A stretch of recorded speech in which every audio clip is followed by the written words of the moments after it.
Brother, आप देख रहे हैं मास्टर टीचर टेक्नीशियन और आज हम शुरू करने वाले हैं चैप्टर नंबर 11 साउंड।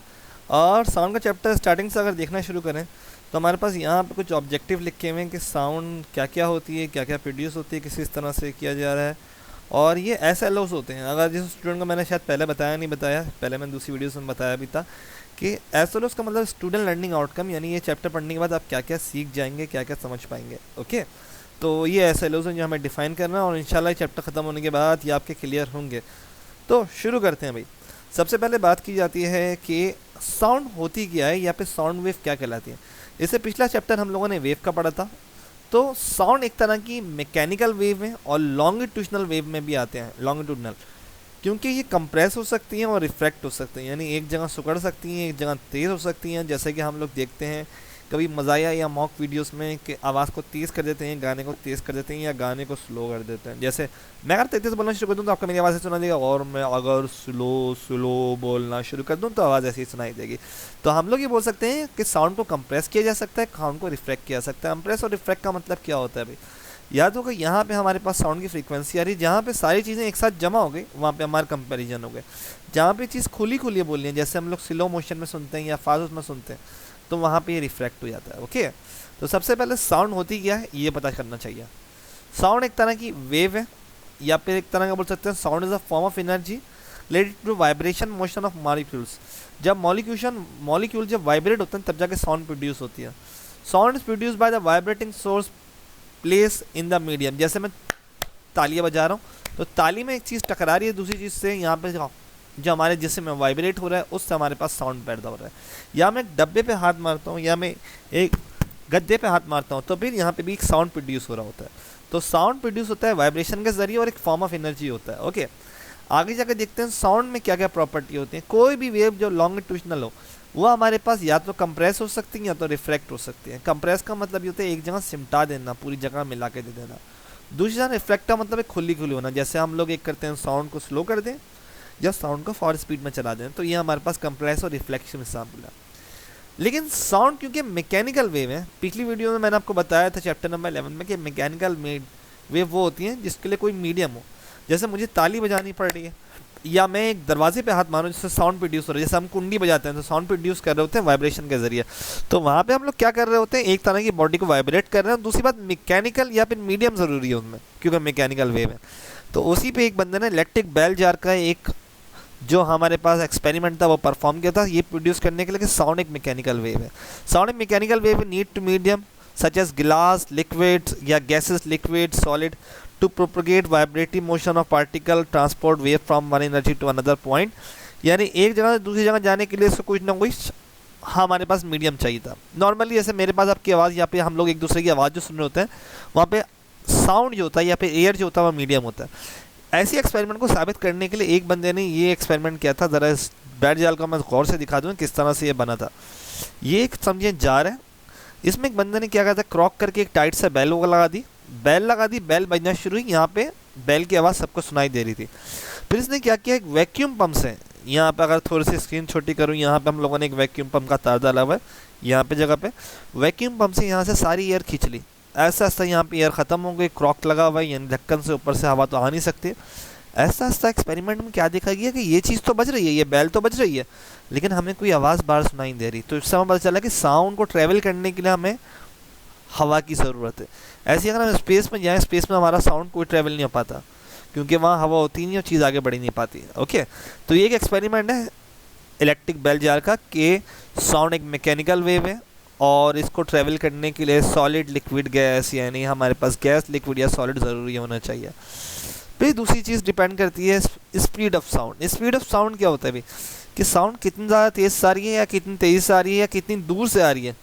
ये स्पीड को मेजर करने के लिए हम लोगों ने दो तरीके किए थे। एक तरीका है क्लैपिंग का, जैसे 131 एक बंदा टाइम रिकॉर्डर से रिकॉर्ड कर रहा है। वैसे सिंपल साउंड की स्पीड की देखी है तो 331 आई थिंक 332 के करीब होती है हमारे पास मीटर पर सेकंड, यानी 332 मीटर्स तक ये हमारी साउंड एक सेकंड में पहुंच जाएगी। एक सेकंड में आप, मैंने जैसे यहाँ पे खड़ा हो गया एक पर्सन और ये क्लैप कर रहा है, 100 मीटर का डिस्टेंस है। जैसे इसने क्लैप किया हमें साउंड सुनाई दिया, हमने स्टॉप वॉच से बटन दबा दी, तो यहाँ से हम मेजर कर पाएंगे कि साउंड की वेलोसिटी कितनी है। ओके, और ये उसका सिंपल फार्मूला होता है डिस्टेंस अपॉन टाइम, जो वेलोसिटी का फार्मूला होता है, जो हम लोगों ने क्लास 9 में ही पढ़ाई होगा आप लोगों ने वेलोसिटी का। दूसरी चीज़ होती है एको। हम लोग एको के ज़रिए भी मेजर कर सकते हैं। जैसे खाली जगह पे हम लोग चिल्ला के देखें कि दीवार से टकरा के हमारी आवाज़ कितनी देर में वापस आ रही है, तो वो हमारे पास एको होता है। जैसे पर्सन 50 मीटर दूर खड़ा हुआ है तो उसको टकरा के 100 मीटर बाद जाके साउंड सुनाई देगी। उसमें जो टाइम ट्रेवल होता है उसको हम मल्टीप्लाई कर लेते हैं 2 से, और अगर एको साउंड मिलती है तो उसको डिवाइड करते हैं 2 से, जो हमने न्यूमेरिकल में देखा है। Speed of sound multiply by distance of wall, यानी डिस्टेंस ऑफ वॉल जो टकराने का और वापस आने का, दो डिस्टेंस। क्योंकि हमारी वॉल से आवाज़ यहाँ तक गई, टकरा के यहाँ से एको वापस आया, तो तभी हम डिस्टेंस को मल्टीप्लाई कर देते हैं 2 से, और टाइम हमारे पास जितना भी टिकन, या टाइम को हाफ कर सकते हैं, ऐसा भी तरीका हो सकता है। अच्छा, साउंड हमारे पास सॉलिड लिक्विड गैस तीनों में मूव करती है। ये एक फॉर्मूला होता है V = F लैम्डा, जो हमारे साउंड की होता है। लैम्डा ये एक सिंबल होता है ग्रीक, जो हमारे डिस्टेंस को शो करवाता है। जैसे याद होगा पिछले सवालों में हम लोगों ने वेवलेंथ को शो करवाया था, नहीं तो मैं इसके वीडियो डाल दूंगा। अच्छा, सबसे ज़्यादा जो साउंड प्रोड्यूस होता है वो याद रखिएगा सॉलिड में होता है, खासतौर पे अल्मोनियम में। अल्मोनियम में किस तरह, अगर लोगों ने अगर बैंड देखेंगे बैंड किस तरह बजते हैं, तो बैंड को जब बजाया जाता है टच टच करके, वहाँ पे अल्मोनियम वो होती है, तो वो बाकायदा वाइब्रेट हो रहे हैं। फिर निकल, फिर स्टील, फिर ब्रास, फिर कॉपर, और इन सब में साउंड ज़्यादा प्रोड्यूस होता है। वाटर में कम होता है, इथेनॉल में और कम होता है। ऐसी गैस और एयरवेयर में साउंड और भी कम होता है। यानी अगर मैं हवा में हाथ हिला रहा हूँ तो उससे साउंड प्रोड्यूस नहीं होगा, लेकिन मैं पानी में हाथ मार रहा हूँ तो छप छप करके आवाज़ आएंगे, और मैं लोहे पे हाथ मार रहा हूँ तो बहुत ज़्यादा आवाज़ आएगी। तो ये स्पीड ऑफ साउंड लिखी हुई है, सॉलिड में सबसे ज़्यादा, गैस में सबसे कम, और एक तरह का जो एवरेज देखा जाए एयर में वो हमारा 340 होता है मीटर पर सेकेंड। ओके, वरना यहाँ पे तो हमारे पास 6420 मीटर पर सेकेंड स्पीड से जा सकता है, यानी 6 किलोमीटर तक। साउंड दो चीज़ों पे इफेक्ट करता है भाई, एक हमारे पास टेम्परेचर पे और दूसरा हमारे पास ह्यूमिडिटी पे। टेम्परेचर पे किस तरह इफेक्ट करता है, क्योंकि साउंड में ही बेटा मॉलिक्यूल्स होते हैं, मॉलिक्यूल्स हमारे ट्रैवल कर रहे होते हैं। तो अगर रूम टेम्परेचर पे अगर बात की जाए तो हमारे पास साउंड जितना ज़्यादा गर्मी होगी उतनी तेज़ी से मॉलिक्यूल सफ़र करेंगे, उनमें ज़्यादा काइनेटिक एनर्जी होगी। जिन लोगों ने चीज़ पता है उन चीज़ को पता। Temperature is also condition effect upon sound. Heat is a form of energy depend upon the kinetic energy of molecules. जो हमारे साउंड के मॉलिक्यूल हैं, कोई आवाज़ निकली उसके मॉलिक्यूल्स हैं, अगर हीट ज़्यादा होगी तो मच फास्टर ट्रैवल करेंगे, लेकिन हीट कम होगी तो वो स्लोली ट्रैवल करेंगे। तो उसकी एक एग्जांपल ये दी जाती है हमारे पास कि अगर 20 डिग्री सेंटीग्रेड है तो उस पर साउंड की स्पीड होती है हमारे पास 346 मीटर पर सेकेंड, लेकिन अगर 0 डिग्री पर चले जाएँ तो 331 मीटर पर सेकेंड तक हो जाती है। तो ये एक फार्मूला होता है 331, यानी simple speed of sound eight 0 degree पे, और ये होती है हमारे पास वो स्पीड जो हमारे पास किसी वैल्यू से निकल के आ रही है। जैसे टेम्परेचर जितना ज़्यादा होगा उतनी ज़्यादा वॉल्यूम तेज़ होगी। दूसरी चीज़ होती है ह्यूमिडिटी। यहाँ पे लिखा हुआ था the temperature of as increase air increase और also speed will be increase. तो जब सर्टिफाइड टेम्परेचर इंक्रीज होगा तो साउंड की स्पीड भी इंक्रीज होगी। अगली चीज़ आती है ह्यूमिडिटी। ह्यूमिडिटी का मतलब ये होता है कि भाई हमारी हवा में कितनी नमी है। जैसे सर्दियों में आप देखते हैं, सर्दियों में हमारे पास सर्दी ज़्यादा हो रही होती है, वाटर मॉलिक्यूल ज़्यादा हो रहे होते हैं। अच्छा, लेकिन एक बात जो नोट करने वाली है, आप लोगों ने शायद नोट किया, सर्दी में आवाज़ ज़्यादा आती है, लेकिन सर्दी में आवाज़ आने की ज़्यादा वजह जो होती है वो ये होती है खामोशी और सन्नाटा। एक तरह से कि एक वक्त ये बोला जाता है कि एक वक्त सेंटीग्रेड किसी मुल्क में चला गया था 60 डिग्री माइनस का, तो वहाँ पे इतनी खामोशी फैल गई थी, इतने सन्नाटा हो गया था कि साउंड आपका 1 किलोमीटर दूर तक सुनाई दे रहा था। वैसे फ़िलहाल जो ह्यूमिडिटी इफेक्ट करती है वो हमारे साउंड को थोड़ा सा साउंड पे इफेक्ट करती है। मेन ये होती है कि ह्यूमिडिटी इंक्रीज़ होने से हमारे पास एयर का प्रेशर डिक्रीज़ होता है और साउंड जो ट्रेवल करता है वो फास्टर करता है। तो ये हमारे पास एक एग्जांपल होती है, वी इन्वर्सली प्रोपोर्शनल होती है under root of density. Density हमारे पास शो करवाता है किसी भी चीज़ का मास अपॉन वॉल्यूम। तो ये ह्यूमिडिटी का इफेक्ट होता है। यहाँ पे थोड़े फार्मूले यहाँ पे न्यूमेरिकल दिए हैं, न्यूमेरिकल के लिए मैं अलग से वीडियोस बताऊंगा। ये हमारे पास साउंड वेव शो कराई हुई है अन्य वेव की फॉर्म में किसी भी म्यूजिशियन की। तो हम लोग साउंड वेव को देख तो नहीं सकते, लेकिन हम लोग ये सुन सकते हैं कि साउंड किस तरह का है, अच्छा है, मज़ेदार है, बुरा है, किस तरह का है। लेकिन साउंड की कुछ चीज़ें जो कुछ क्वालिटीज़ होती हैं वो पता होनी चाहिए आपको। अच्छा, सबसे पहले हम लोगों को ये पता होना चाहिए कि म्यूज़िकल साउंड क्या होता है, या म्यूज़िक या नॉइज़ में क्या फ़र्क होता है। अगर मैं बच्चों से पूछता हूँ कि बच्चों से म्यूज़िक या नॉइज़ में क्या फ़र्क होता है, बोलते हैं सर गाना म्यूज़िक होता है, बाकी जो शोर होता है नॉइज़ होता है। मैंने बोला बेटा ऐसा तो पता नहीं कितने गाने में लोग चिल्ला रहे होते हैं। तो यहाँ म्यूज़िक और नॉइज़ का डिफरेंस कुछ इस तरह से रखा है, कुछ इस तरह से इन लोगों ने फ़र्क बताया है कि the sound that plays in our ear it's called musical sound, यानी वो साउंड जो हमारे कानों को अच्छा फील कराए वो एक तरह का हमारे लिए म्यूजिक है, चाहे वो किसी की गालियाँ ही हो क्यों ना हो कि आपके कानों में अच्छी लग रही है तो बोले क्या म्यूजिक है, कितनी अच्छा आवाज़ है, लेकिन एक वही आवाज़ किसी को बुरी लग रही होती है तो एक तरह से उसके लिए वो नॉइज़ हो रहा होता है। तो वो म्यूज़िक और नॉइज़ की सिर्फ ये डेफिनेशन लिख सकते हैं भाई कि जो चीज़ आपके कानों को अच्छा प्लेजेंट करवाए वो साउंड वो आपके लिए म्यूजिकल साउंड है, और जो आपके कानों को अनप्लेजेंट फरमाए वो आपके लिए नॉइज़ है। जैसे गाड़ियों की आवाज़, मोटर चलने की आवाज़, पंखे की आवाज़, मुझे नहीं लगता वो किसी को पसंद होगी कि पंखे में से गिड़ करके आवाज़ आ रही है, तो ये आवाज़ इतनी पसंद नहीं आती।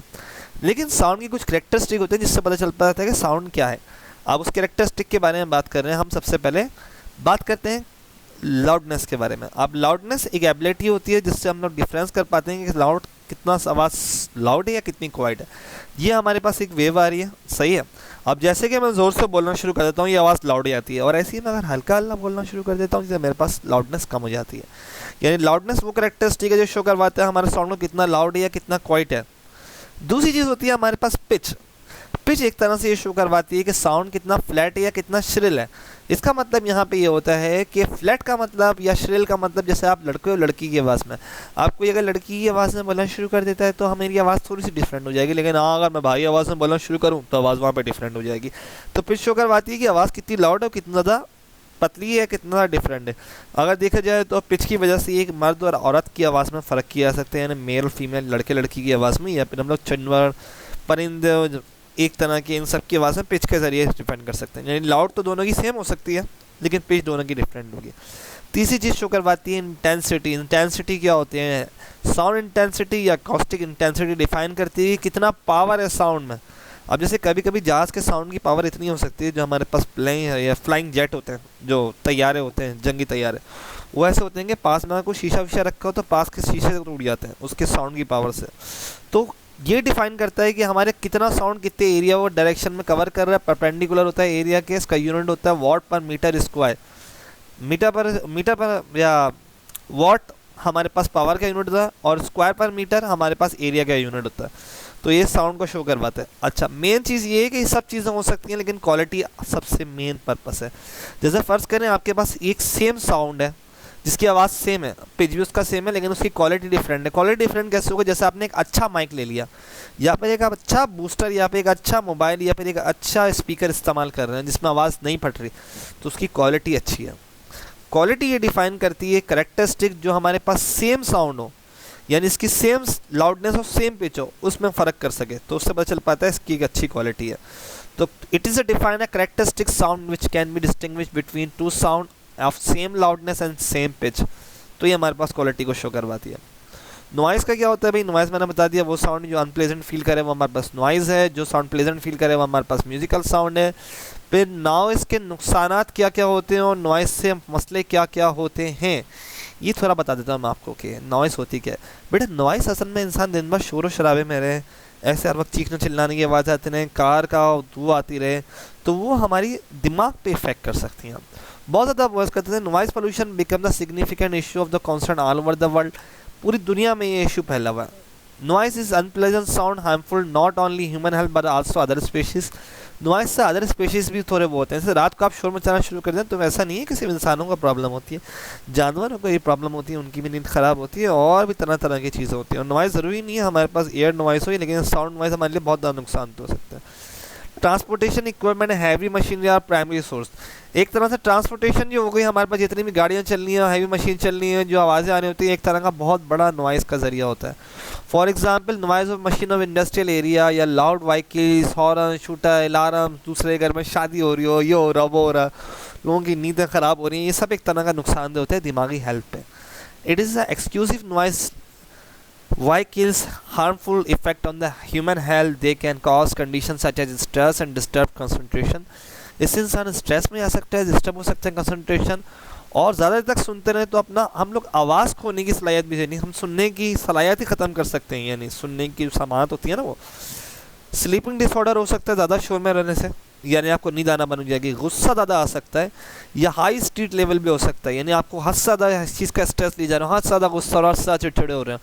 अच्छा, काफ़ी हद तक ये गाना सुनने की वजह से भी होता है। ये बता दूं आप लोगों को कि दिन भर जो गाना सुनता रहता है इंसान स्पीकर लगा लगा के, तो गाना सुनने में भी ये नुकसान होता है। तो उससे ज़्यादा बेहतर ये इंसान कोई अच्छी चीज़ सुने, कुरान वुरान की तिलावत सुने, वो चीज़ें थोड़ा इतना इफेक्ट नहीं करती और इंसान को अच्छा फील करवाती है। नॉर्मली हमारे पास नॉइस डेसिबल में नापी आती है, डेसिबल मैंने पहले बताया था आवाज़ का यूनिट होता है वॉइस का। अब ये हमारे पास वेरी लाउड डेसिबल जो इतना होगा, रॉकेट का इतना होता है, बिजी रोड का इतना होता है, नॉर्मल कन्वर्सेशन 60 डेसिबल पर होती है, और ड्रिल मशीन की साउंड जो होती है वो 90 पे होती है। यहीं देखें नॉर्मल हमारे पास 60 है, ड्रिल मशीन की 90 है। तभी अब ड्रिल मशीन की आवाज़ चल रही होती है तो हमारी 60 की आवाज़ गायब हो जाती है। बिजी रोड में आप लोगों की आवाज़ बहुत हल्की हल्की आ रही है तो 70 का डिफरेंस है। ऐसे ज़्यादातर जो डेसिबल होती है वो इतनी लाउड होती रहती हैं। अच्छा, आगे जाके हम लोग रिफ्लेक्ट ऑफ इको बता रहे हैं कि अगर हम लोग साउंड सुन रहे होते हैं और हमारी साउंड टकरा के वापस आ रहे होते हैं वो एको होता है। पीछे भी पढ़ चुके हैं हम लोग, थोड़ा डिफाइन करते हैं। Repetition of sound after reflecting it's known as echo. हम पहाड़ों पे ये बहुत ज़्यादा सुनने को मिलती है, यानी कोई चीज़ टकराने के लिए मौजूद नहीं है, पहाड़ों से टकरा के हमारी आवाज़ वापस आ रही होती है वो एको होता है। और आगे जाके थोड़े न्यूमेरिकल्स हैं। अल्ट्रासाउंड वेव या फिर अल्ट्रासाउंड होती क्या है बेटा? हर चीज़ का एक रीजन होता है, एक फ्रीक्वेंसी होती है, वो आपको देखने को मिलेगी आगे जाके इस चैप्टर में, चैप्टर नंबर 12 में। जिसने चैप्टर पढ़ ली है अच्छी बात है, नहीं तो वीडियो से देख के ये चीज़ कवर कर सकता है। अगले चैप्टर नंबर 13 में मैं चीज़ शो कराऊंगा कि किस तरह से होती है। तो अल्ट्रासाउंड भी एक तरह की वेव होती है। अब हर साउंड की एक फ्रीक्वेंसी होती है, यानी वेव की कुछ फ्रीक्वेंसीज होती हैं। अब उनमें से क्या क्या फ्रीक्वेंसी होती है, या ऑडिबल साउंड कौन सी होती है, या अल्ट्रासाउंड क्या होती है। तो सबसे पहले हम लोग ह्यूमन रेंज की बात करते हैं कि ह्यूमन रेंज क्या होती है। The range of frequency of sound that person can hear और रेंज कैन ऑडिबल का ऑडिबल फ्रीक्वेंसी। नॉर्मली हम 20 हर्ट्ज से लेकर 20 किलोहर्ट्ज तक की फ्रीक्वेंसी ऑडिबल होती है, यानी हम ये साउंड सुन सकते हैं। ये हमारे पास बना हुआ है एक चार्ट, इस चार्ट को ज़रा सा देख लेते हैं भाई। ये यहाँ पे बना हुआ है ह्यूमन रेंज, यहाँ से शुरू होती है 20 हर्ट्ज से लेकर 20 किलोहर्ट्ज तक जाती है।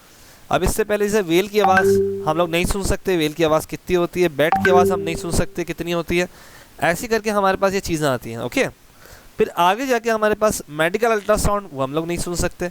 चिंगादड़ों की आवाज़ वो भी हम लोग नहीं सुन सकते। चिंगादड़ पर फैलाने से, यानी पर फैलाती है, उससे वो एक अल्ट्रासाउंड जनरेट करती है और उससे ये चीज़ें पता चलती हैं। तो ये भी एक तरह की साउंड है जो हम लोग नहीं सुन सकते। हम लोग सिर्फ 20 हर्ट्ज से लेकर 20 किलोहर्ट्ज तक की साउंड सुन सकते हैं। इससे नीचे की जो होती है वो इंफ्रासोनिक कहलाती है। The frequency which below the humans range of audibility is known as infrasonic. और जिससे ऊपर की होती हैं वो हमारे पास कहलाती हैं अल्ट्रासोनिक। और जो 20 से 20 किलोहर्ट्ज तक होती हैं वो हमारे पास क्या कहलाती हैं भाई? वो हमारे पास कहलाती हैं ऑडिबल फ्रीक्वेंसी। ह्यूमन वॉइस लिखी हुई है यहाँ पे, कहाँ लिखी हुई? ये लिखी हुई ह्यूमन 20 से 20 किलोहर्ट्ज।